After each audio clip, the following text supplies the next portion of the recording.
My friends and audience, good evening. আশা করি ভালো আছেন। আমি ডক্টর আশিস মজুমদার আপনাদের সাথে আজকে আরেকটি মজার লেসন শেয়ার করব। আজকের লেসনটি হচ্ছে মেডিকেল লেসন। তো দেখুন, আপনারা যারা হোমিওপ্যাথি প্র্যাকটিস করেন প্রতিদিন ক্লিনিকে, এই ধরনের রোগী আপনি পেয়ে যাবেন। ঠিক আছে, কেসটি একটি 10 বছরের মেয়ে বাচ্চার কেস।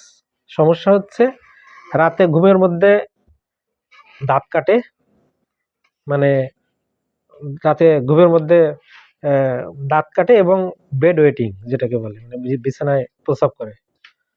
তো এই সমস্যা নাকি 3 মাস ধরে চলছে। রাতে ঘুমানোর আগে তাকে পানি খেতে দেওয়া হয় না, বা রাতে খাবারের পরে কম পানি খেতে দেওয়া হয়, তারপরেও সমস্যা যাচ্ছে না।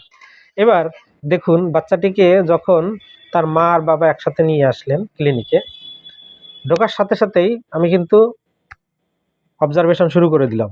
আমাদের নিয়ম কি, যখনই আপনার ক্লিনিকের দরজায় আসবে কোনো রোগী, আপনি সঙ্গে সঙ্গে তাকে কিন্তু ফলো করা শুরু করবেন।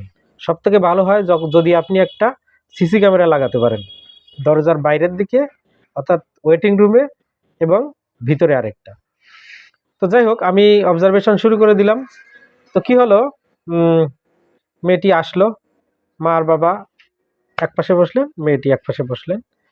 এবার মেয়েটি বসার সাথে সাথে কাচুমাচু শুরু করে দিল।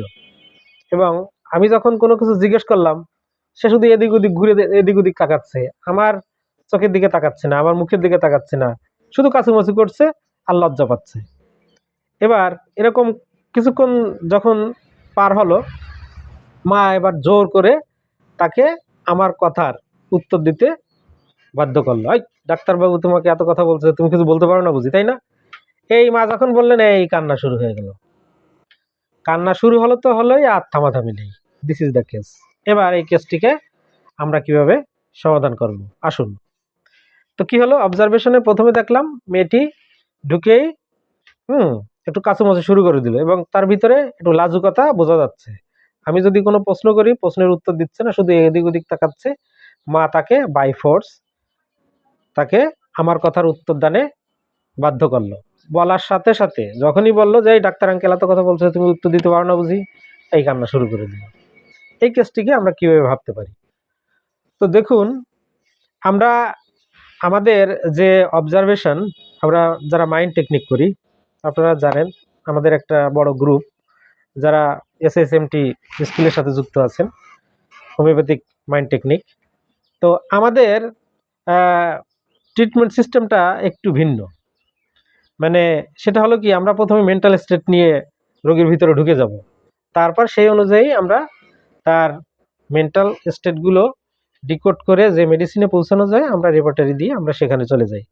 তো যাই হোক, বেশি কথা হয়ে যাচ্ছে।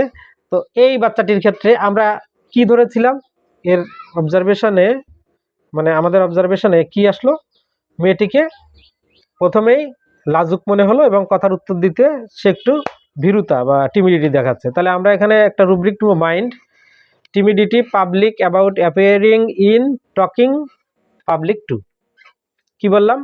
Timidity public about appearing in talk in public to, number 1। 2 number রুব্রিকটা হচ্ছে উইপিং কোশ্চেনড হোয়েন। যখনই প্রশ্ন করলাম উত্তর দিচ্ছিল না, যখনই তাকে কোশ্চেন মানে উত্তর দানে বাধ্য করা হলো, তখনই কান্না শুরু করলো, আর সে কান্না থামে না। তাহলে এই দুটো রুব্রিক যদি আমরা একসাথে রেপার্টরিতে টান দেই, তাহলে আমাদের মেডিসিন কি আসে? আমাদের মেডিসিন আছে ল্যাকেসিস। তো মেয়েটিকে ল্যাকেসিস 30-র 2টো ডোজ দেওয়া হয়েছিল 2 দিনে, সকালে, প্রত্যেকদিন সকালে 2টো ডোজ। তো 15 দিন পরে জানাতে বললাম, তখন বলে না, আগের থেকে বলা যায় 90% ভালো হয়ে গেছে। আমি বললাম বাকিটাও ভালো হয়ে যাবে, ওষুধটা শেষ করবেন। হ্যাঁ, তো ঠিক আছে, থ্যাংক ইউ ভেরি মাচ আজকের ক্লাসে আপনারা উপস্থিত থাকার জন্য। আগামী ক্লাসে আবার দেখা হবে, ততদিন সবাই ভালো থাকবেন। হ্যাঁ, নমস্কার।